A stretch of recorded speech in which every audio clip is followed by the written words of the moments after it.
ይህ ፊንፊኔ መልቲ ሚዲያ ነው።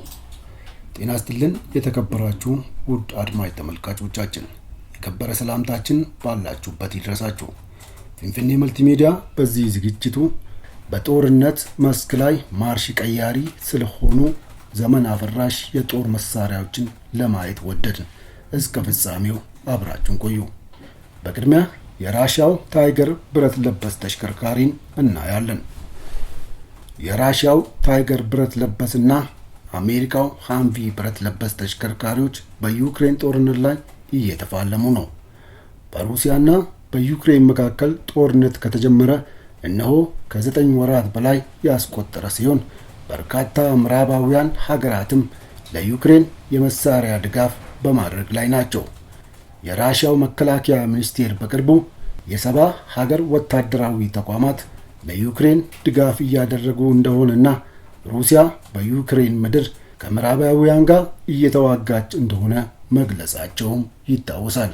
በተለይ አሜሪካ በተለያየ ጊዜ የተለያየ መጠን ያላቸውን የጦር መሳሪያ ለዩክሬን የሰጠች ሲሆን ከነዚህም ውስጥ ሃምቪ የተባለ ብረት ለበስ የጦር ተሽከርካሪ አንዱ ነው። ራሻም በዚህ ጦርነት ላይ ካሰለፈቻቸው የጦር ተሽከርካሪዎች ውስጥ ታይገር ብረት ለበስ ተሽከርካሪ አንዱ ነው።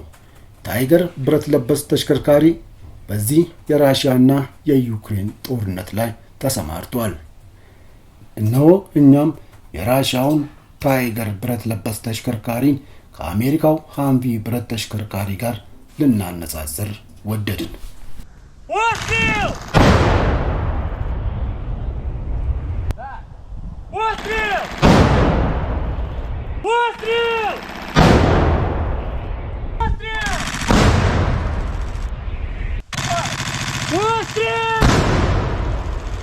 የራሻው ታይገር ብረት ለበስ ተሽከርካሪና የአሜሪካው ሃምቪ ብረት ለበስ ተሽከርካሪዎች አቅምና ጥንካሬ ምን ይመስላል የሚለውን ስናይ የራሻው ታይገር ብረት ለበስ ተሽከርካሪ ታይገር ኤም አርዛማስክ በተባለ የጦር ተሽከርካሪ አምራች ኩባንያ ነው የተመረተው። በውጊያ ወቅት ወታደሮችን ለማጓጓዝ እንዲሁም መሳሪያዎችን ለማቀበል ይውላል። በጨለማ ውስጥ ያለምንም ችግር እንዲጓዝ የሚያስችል የእይታ መሳሪያ የተገጠመለት ሲሆን ሙሉ በሙሉ የጥይት መከላከያ አካልና መስታወትም ተገጥሞለታል። ምን ይሄ ብቻ ሆነና 2 A72 አውቶማቲክ ጠመንጃ ከ30 ሚሜ ካሊበር AGS 30 አውቶማቲክ የእጅ ቦምብና የጭስ ቦምብ ማስወንጨፊያ ኮርኔት ዲ ጸረ ታንክ ሚሳኤል ስርዓትና ተንቀሳቃሽ የአየር ክልል መከላከያ መሳሪያዎችም ተገጥሞለታል።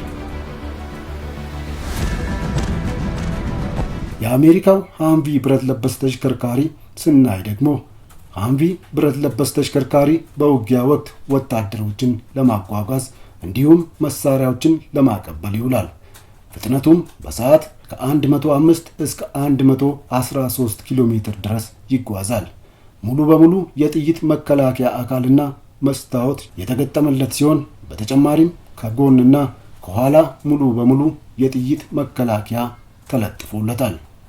ሃምቪ ብረት ለበስ ተሽከርካሪ የሚጠቀማቸው መሳሪያዎችን ደግሞ ስናይ M2 M240 እና M249 ካሊበር መሳሪያ፣ 25 ሚሜ ጸረ አውሮፕላን መሳሪያ፣ MK19 ቦምብና የጭስ ቦምብ ማስወንጨፊያ ከ40 ሚሜ ካሊበር ጋር ጸረ ታንክና AIM 120 ሚሳኤል ማስወንጨፊያዎች እንዲሁም 105 ሚሜ መድፍ በዚህ የአሜሪካ ወታደራዊ ጠበብት በሰሩት ብረት ለበስ ተሽከርካሪ ተገጥመውለታል።